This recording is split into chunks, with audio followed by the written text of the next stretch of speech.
Okay, the schedule for today is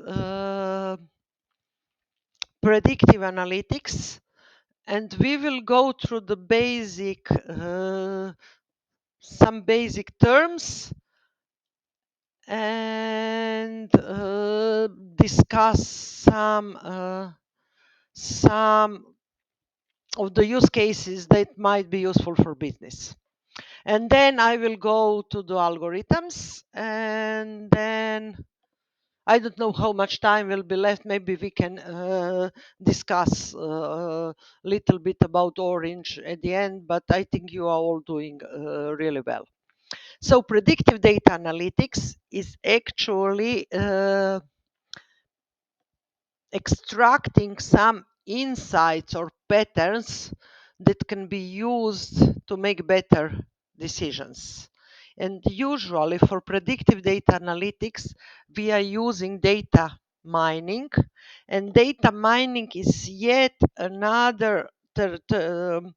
It's not exactly the same, but more or less, data mining is machine learning because they are using the same methods. So in my opinion, actually, data mining is something that is maybe more used as a terminology in business, and machine learning is maybe more used in the engineering domain. But at the end of the day, they both are based on the same principles. So it's not terminology what matters, but these principles are what is important. So what we do have as the typical use case scenarios: price prediction in hotel chain, airlines, air tickets prices, online retails. Actually, my son is working in the hotel industry, and he said that they are using incredible lot of data science in adjusting their revenue policy and pricing policy. I was actually pretty much surprised that he was familiar with these things. So actually, it's not only that I'm talking, but I also have feedback from the industry that they are applying this thing. Maybe it's not that worldwide. This is why I was surprised, but the big companies are definitely based on, I wouldn't say only predictive data analytics, but also data science. Um, then dosage prediction, exact dosage to some medical treatment, risk assessment, credit risk assessment, assessment of risk associated with decisions or regarding some loan or insurance policy. Propensity modeling, I think that's probably the most prominent in the telco industry, because the telecom industry or cell phone market, they are really competitive, and they are investing a lot of money in predicting which of their customers is going to leave and which of their customers is likely to retain under their service.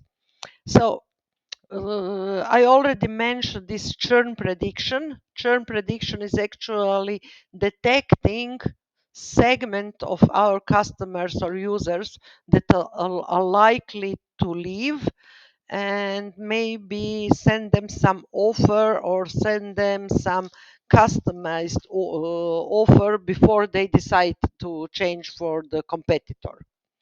And this is called churn prediction. Why I'm calling this? Because when I mentioned churn predictions, I don't recall who, but somebody said that you're not familiar with the term. I have seen this churn prediction many times in telco industry, And it was really fascinating. Friend of mine, he was a data scientist in telecom in Croatia, doing some really cool stuff. And he said that when they train churn prediction, they actually know what is the biggest indicator that somebody is going to leave. Number of calls to the support service. It turned out that if somebody has a problem and calls between 3 and 9 time, is probably calling because it's the company is not able, or customer service is not able to fix the problem. And these customers are highly selected as the ones that are going to leave. The ones that are calling more than 9 times, they are one segment of attention seeking, maybe sick people. And the ones that have called less than 3 times, they probably did have a problem, but they managed to solve it within 1 or 2 calls, and they are not likely to leave. So this was kind of a really nice use case for churn prediction, because they used as a main variable something that I was not see coming. I was see coming how many years the customer is staying with the company, how many, which package or which service is customer using, things like that. And I was not seeing as the number of complaints or number of calls to the customer service as a predictor variable. So that was a real use case that was described on the conferences. Then we can talk about some diagnosis in the industry or something. I think that maybe this document classification task is can be really interesting, because Orange also has capabilities of processing text. And with these text processing capabilities, you can easily train the model to analyze what are your users saying about your brand, your premises, your services, your products, and things like that. And this task is called sentiment analysis, which means that you can extract what's the topic they're talking about, and whether their comment is positive or negative. Um, this is of high, let's say, interest to the business. And the same might go also to images, sounds, and videos, and so on. So actually, when we talk about predictive analytics, we are training some model. Model is usually some mathematical model that is trained with the algorithm, and then this model that is trained on the data with particular algorithm is used to make a prediction. And this prediction is actually help uh, in making a decision regarding this particular case.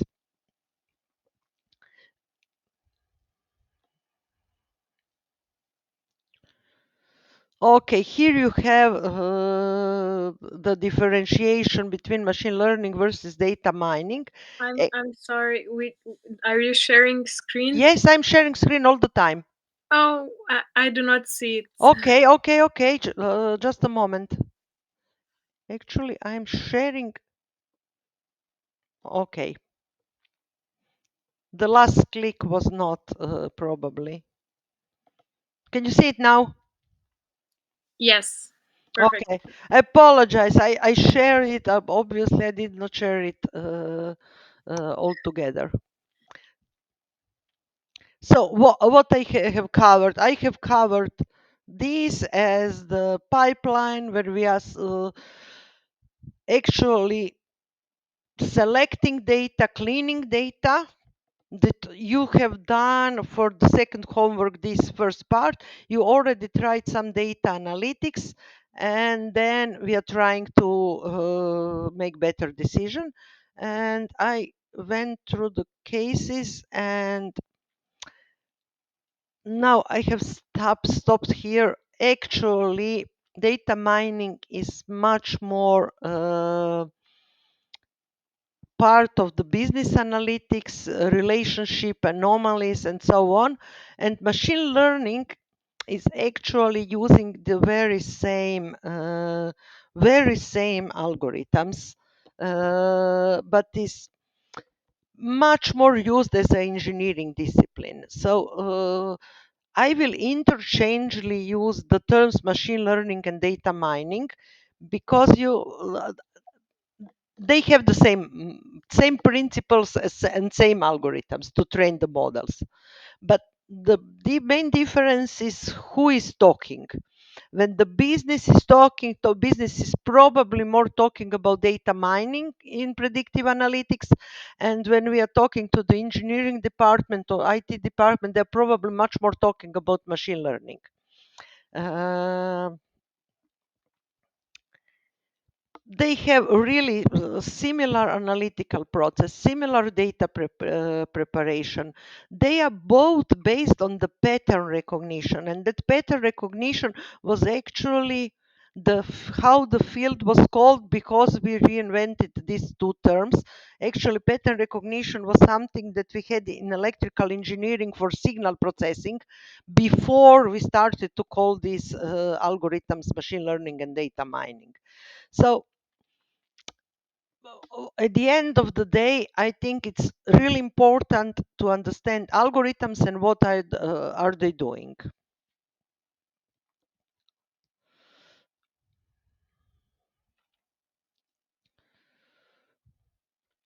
And here I have one nice visualization.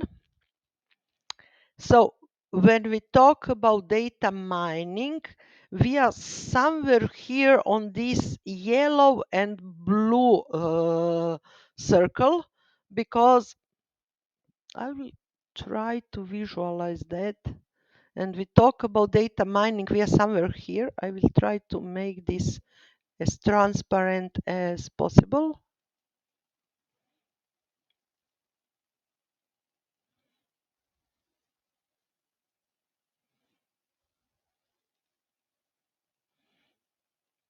Okay, not like this,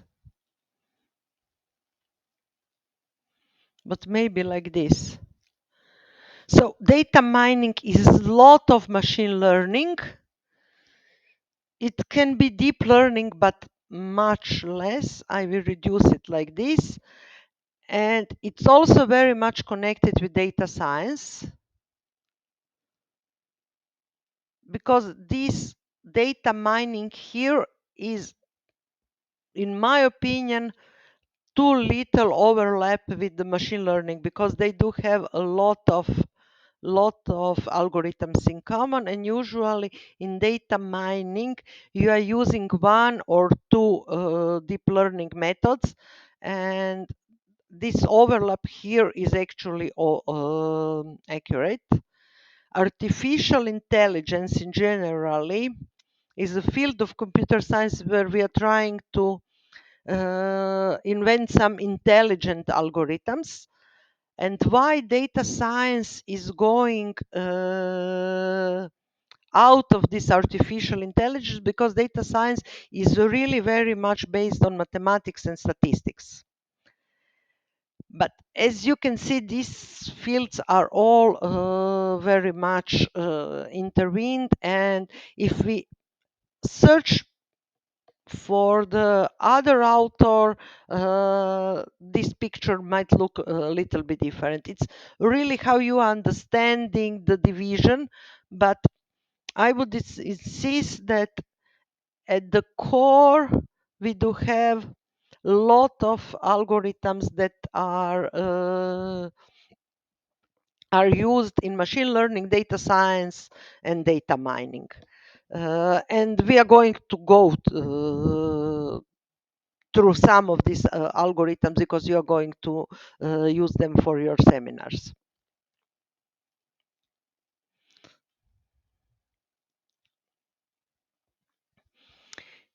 Now I will go fast forward.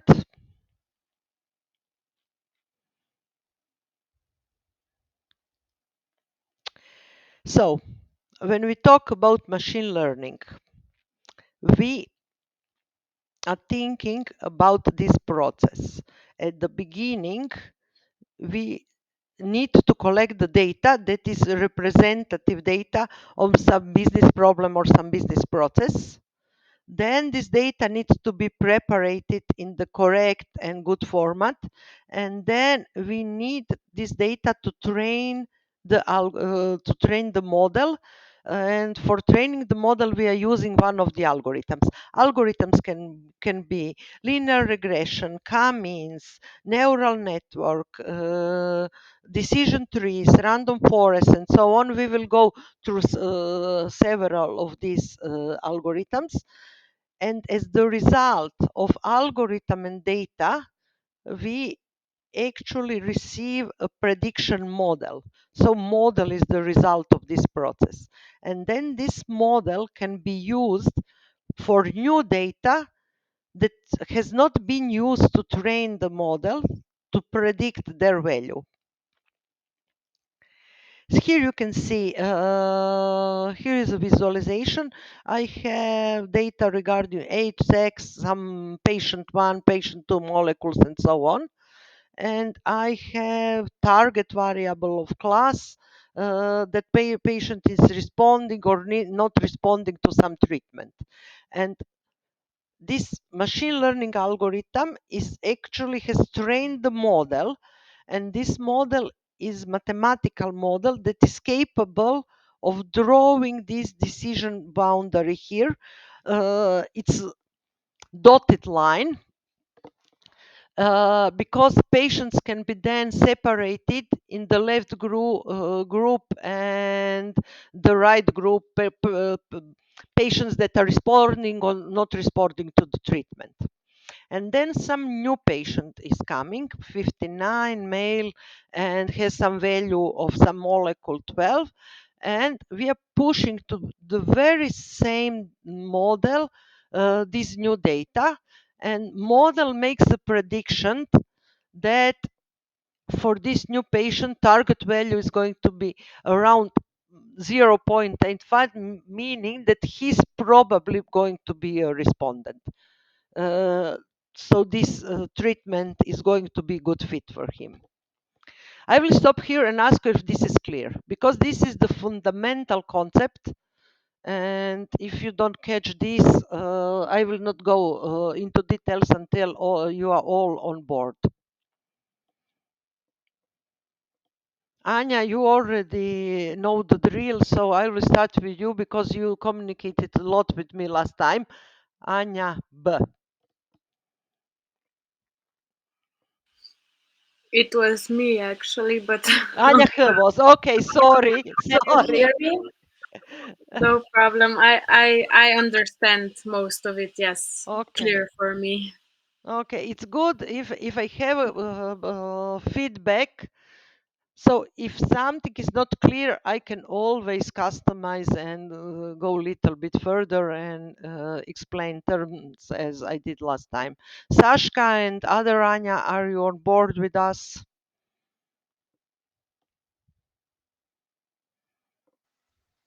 Yes.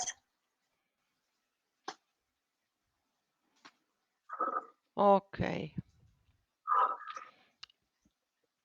So then I can continue.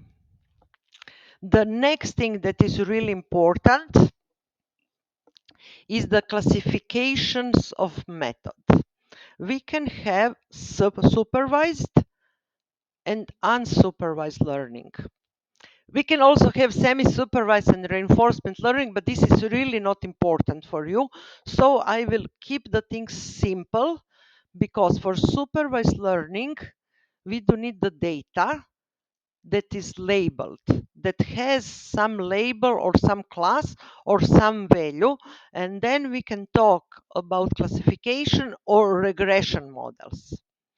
Or we can just receive data that we don't have any labels, we don't have any clue what's in the data.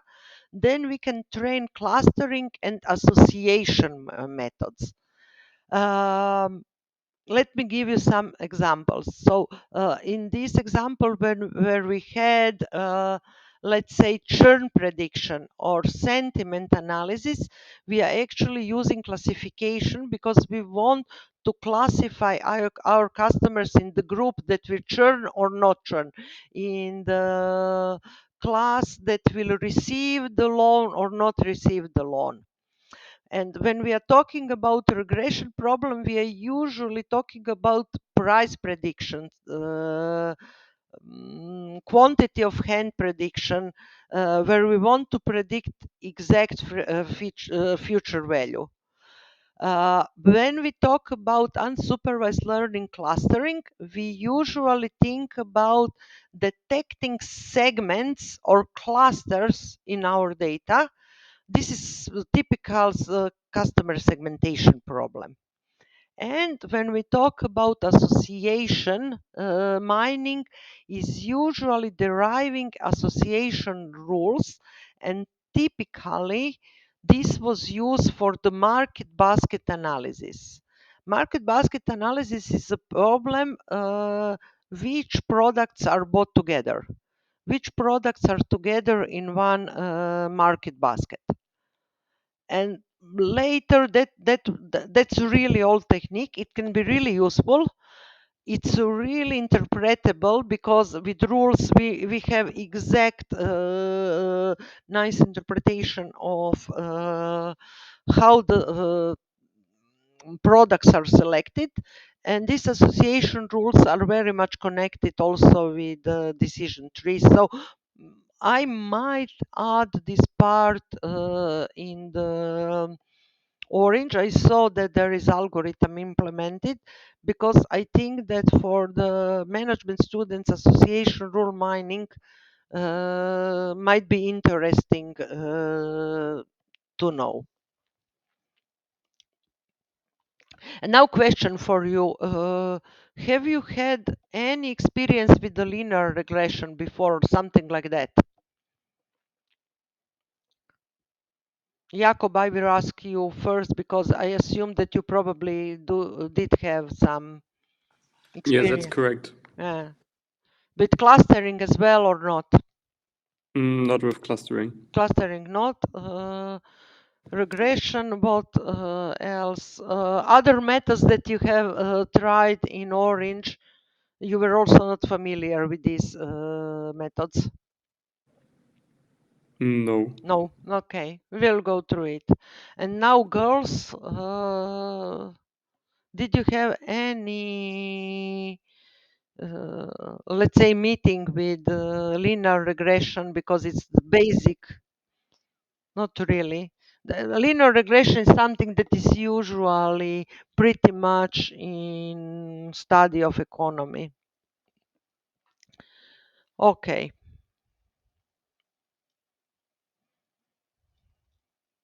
Linear regression is actually, to demystify, when you have some data, you're trying to interpolate this data with the linear, oh, how do you say it, linear pravac, premica u slovenščini, linear line, and that's linear regression. It's not perfect, it's really very primitive, it cannot work with for many problems, but it's really intuitively, you can understand it really quickly.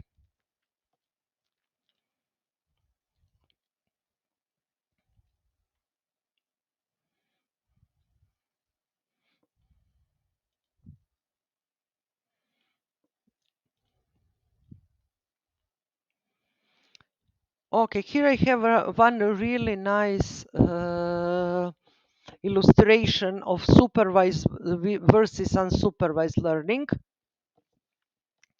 So I have training data and I have this training data labeled.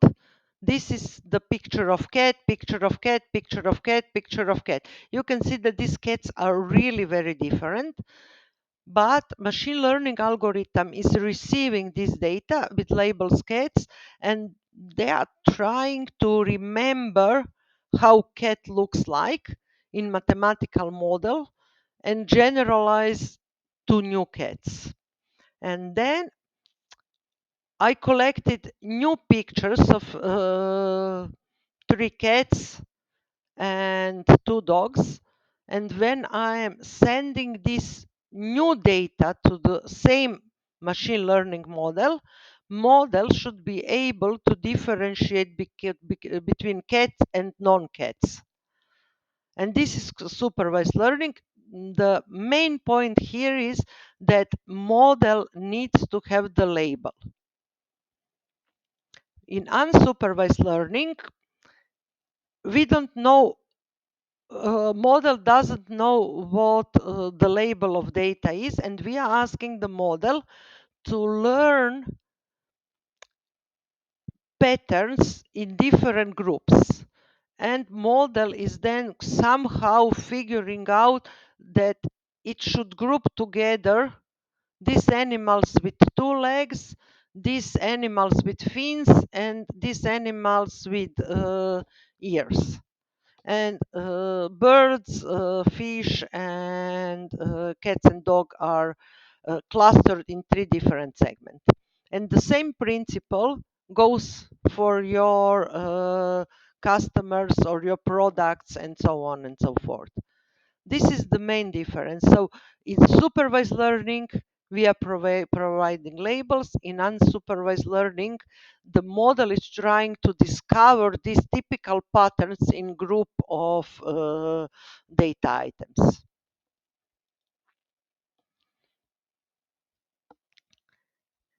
And this label that I'm calling label here is actually called also the target variable, or the prediction value, or something like that.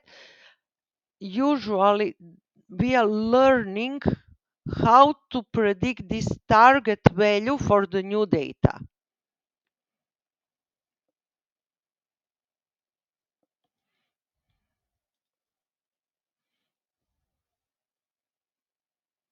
Okay, here is one simple customer household classification. I didn't say book.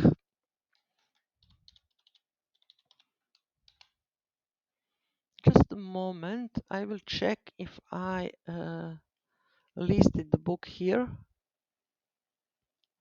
Okay. So majority of my lectures regarding machine learning and data mining is from this book from Kelleher, Brian McNamee, and Darcy. Fundamentals of Machine Learning for Predictive Data Analysis. I also selected this one, but I don't think that I will have time to go through this data visualization. But I really do like this book. It's really useful, and it might be um, might be of use for your other seminars. So regarding proportion, trends, how do you visual geospatial data, and so on and so forth. So it's really useful.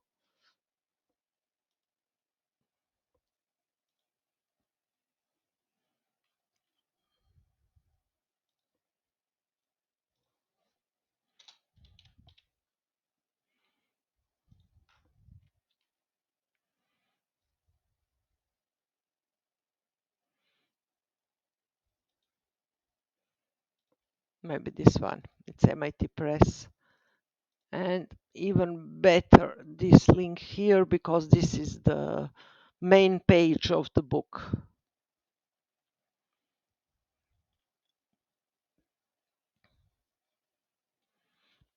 Why I have selected this book? Because it has a lot of real use cases. So this use case is from that book.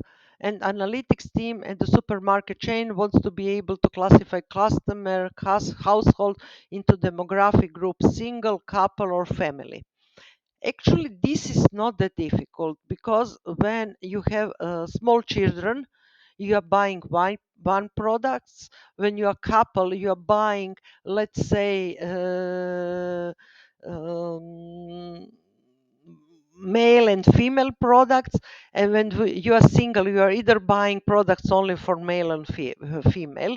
And they looked into the three different variables. First one was whether this customer ID is buying alcohol. Uh, ba- uh, Baby food is first, alcohol is second, and third is organic vegetable products. And for the first customer, they know that is not buying baby food, not buying alcohol, and not buying organic food. That's couple. For the second, they know that it's buying baby food, no alcohol, but organic, and it's family, and so on and so forth. And they actually try to find the grouping of this customer. That's the customer segmentation.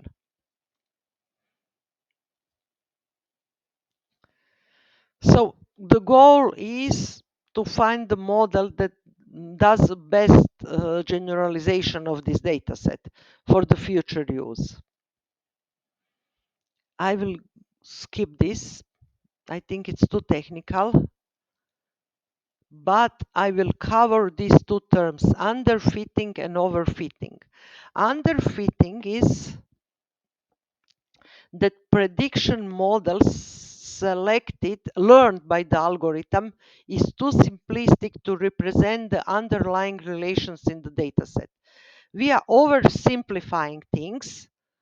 Overfitting is that we are too much adjusting to the exact value of the data. And models that underfit and overfit, they do not generalize well. So underfitting and overfitting can be a real problem. And here I have an example of what does it mean underfitting and overfitting. So let's say that I have 1, 2, 3, 4, 5 data values collected in the data.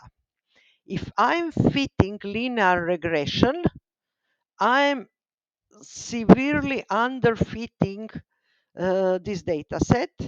If I'm going through each and every point, I'm pretty much overfitting to these 5 data points. And if I'm deriving the model that is something like this, then I'm actually probably doing the right model. So this is the visualization to better understand what underfitting and overfitting is doing. And one of the indications that underfitting and overfitting is going on, we can calculate the error. Error is how much is this point distant from the line, and how much this and this and this, and we can sum all the errors that model is doing. This one is doing no error at all. This one is performing huge error, and this one has some error, but not that dramatical.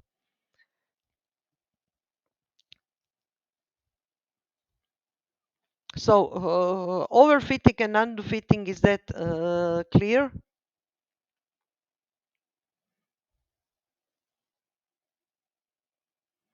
Overfitting meaning that we don't have enough data to train such a complex model. And underfitting means that we are selecting too simple model for the problem at hand.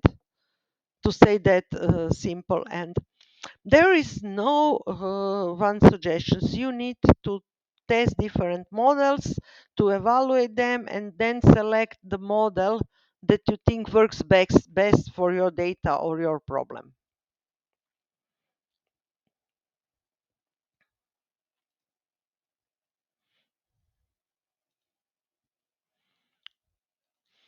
Now to the methodology, and methodology is actually pretty much always the same when we are doing analytics, because if we are doing data science, if we are doing exploratory analysis, if we are doing data mining, we always need to perform several steps. First of all is understanding the business problem, then understanding the data, and then data preparation into appropriate format. So we had this data preparation in the ETL process last time when we were talking about data warehouses. And when we are talking about data mining, we also had this selecting the data, understanding the problem, and preparing into the right format. And this was exactly something that you did really very simple for your second homework. And when we talk about these three stages, data understanding and data preparation, we are usually talking about a lot of work. I kind of simplified the problem for you, and I allowed you that you use already prepared data sets, and your data sets were not in the bad shape at all. But let's say if you are collecting the real data from the real information system, then this data will probably not be in the perfect form or not in such a good condition as it was data that you selected for this seminar. So when I prepare the data, we will go into this data preparation. It involves a lot of data cleaning, the data standardization, and so on, and maybe calculating of some feature values. And when we are done with it, then we are training the model. This is the modeling phase, and we need to evaluate how good is this model performing. Evaluation is always performed on the new data that has not been used for the training of the model. I will detailedly discuss how this is done, but remember, when we are doing data mining, we need to use two separate sets of data. One is used for model training, and the other new data is used for model evaluation. Which means if you have selected one data set, that now you will need to split it and use one part of the data for model training and some percentage of data only for model testing or evaluation. And then you deploy this model in the business, and you need to see how this model is reflecting in the, let's say, business key performance indicators or something like that. For instance, if we train the model for churn prediction, we actually might track this model during the period how much of the customers that we detected that are probably will churn, we manage to retain with our business or services. This is the business metric that can be used for the evaluation of model. Uh, I have an additional example in recommender system. Let's say that we have a huge web shop like Amazon. I can actually track not only how good recommending algorithm is doing, but how much money am I earning, or what is my profit margin on the products that were recommended and customers selected to buy them, and how much money we earned through this recommendation. And then this is the business metric. This is not anymore the technical measure, but it is actually business measuring or business metrics that is applied to some machine learning algorithm. That's the second really important part. So to understand that we differentiate between technical evaluation, which I will go through, and then the most important evaluation is business evaluation. And you are much more you know much more than me how business is actually validating and evaluating things. So whatever you have learned, I don't know, in financing, human resource, and so on, I want you to connect these analytical tools that you have had during your management study with these techniques. So with this data mining, I'm only providing you the new tool to assessment of key performance indicators in the business or something like that. Is that clear? Maybe Jacob first. Yeah, it's clear. Is clear. To Anya, Yes, clear. clear. Okay. Thanks, Sashka, for feedback. So for you, it's really, you are the good in business understanding. You're much better in business understanding than I am. Uh, so this business understanding, this is your strong point. When you want to gain new customers, sell more products, add efficiency to the process, this pretty much something in the focus of one manager. Maybe not the C-level suit manager, but some mid-level. It's definitely task with this problem. So we need to understand how our business is doing, which goals we need to go, uh, how we are going to measure it, how which IT infrastructure and data we have to collect about this problem. Uh, and then we need to deliver some project plan where you will not be alone. You actually, for this project, you will probably have somebody from the IT department behind you, but I hope that you will be able to do some of this data analytics by yourself, and mostly you will be able to better talk to technical people because you will learn their terminology and understand what they are talking about. Because in engineering or computer science, we do use a lot of strange terminology, and we assume that everybody knows that, and that is not the case. So one of the goals is to that you go as managers and learn this terminology, that you will be capable of talking to your technical team.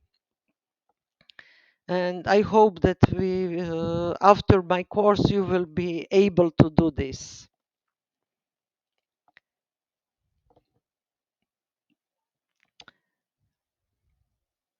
Sometimes we need to also, when we determine that we have some business objective, we need to assess the situation. You also need to understand how much will possible data mining project cost.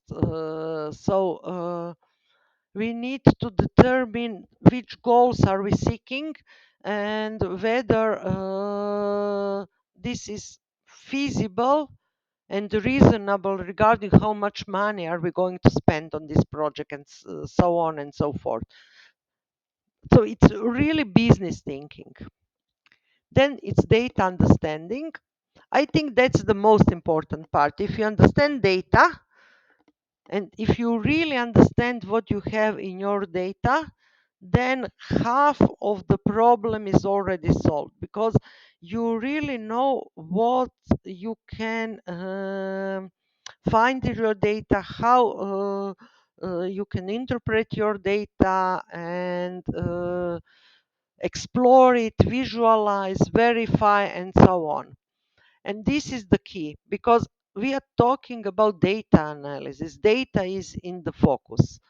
Uh, Later modeling is applying already made algorithms, which you already also need to understand. But I think that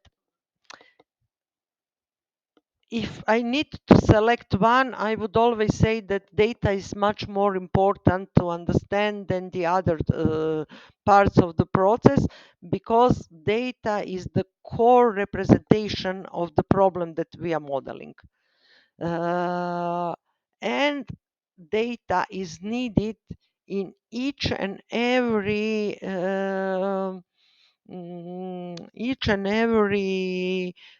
analytical process, regardless if we are using basic statistics or advanced machine learning techniques. So we need to understand in which format is the data, what is the quality, quantity of data, and so on. What is the quality? Some of you said that the data set is missing some data. I don't recall who. I think it was Anya. Am I right? Yes. Yeah. So you see, I'm remembering what you are telling me.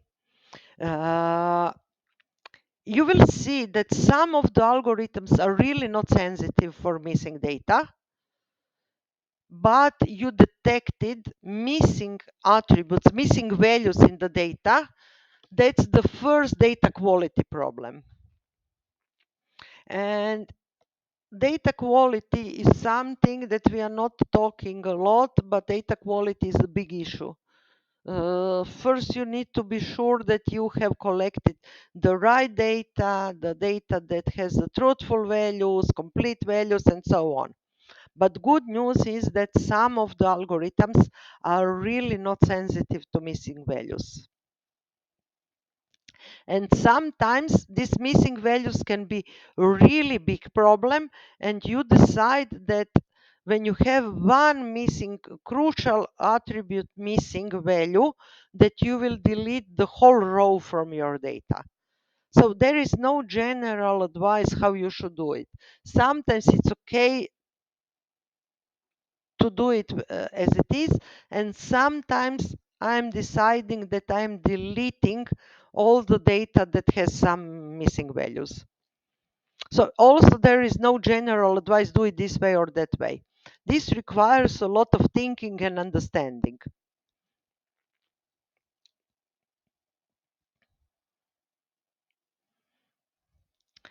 So I already mentioned, so selecting data, cleaning data, and constructing data. And now I have features. And I think, let me just check. Anya, may I use your homework that is already opened in my email? Of course. Okay. I think that you had a really, you did really good job here. But I will open it like this because I want to talk. I will use your data as example. We will solve half of your problem today. No, just making a joke, but so you see how this is the missing data. We don't know for this person if it's male or female.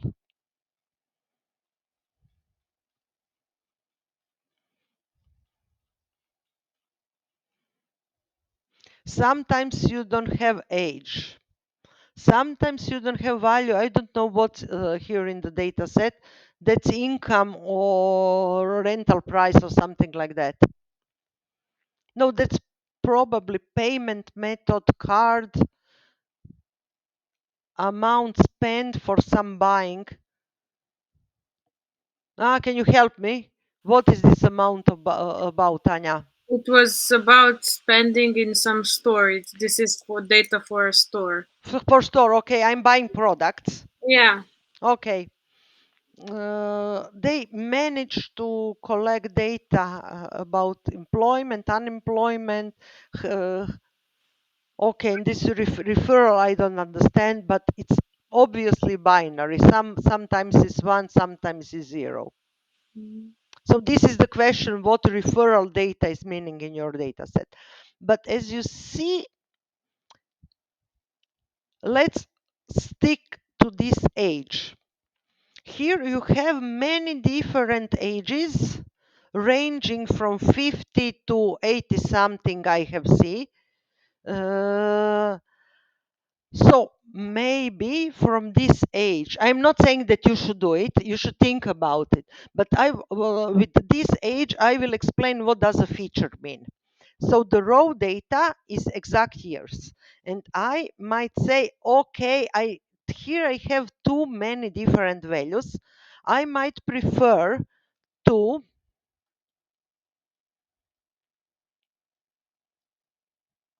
I will write it here to have age interval. And I will say less than 21, that's teen, 21 to 35, young, 35 to 45 or to 50, let's say,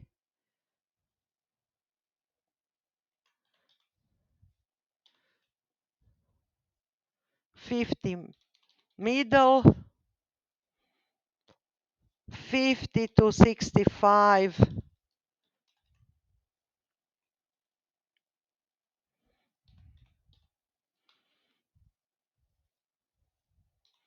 old, and more than 65 elderly. Oh, do you know political term for this category?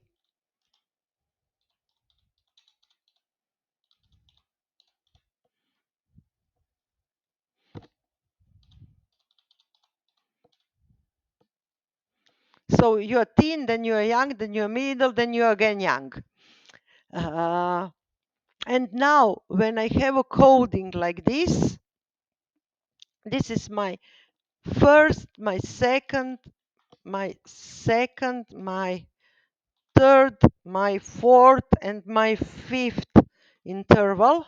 And here, let me insert. So here I will make a feature, meaning that for each of this value, I will actually just select the number of interval where they belong. I'm not saying that you should be doing this all the time, but here I'm just showing how some feature can be calculated. 4, 1, and so on and so forth. So now we have actually constructed features out of the data. And this feature construction can have various formulas or something like that.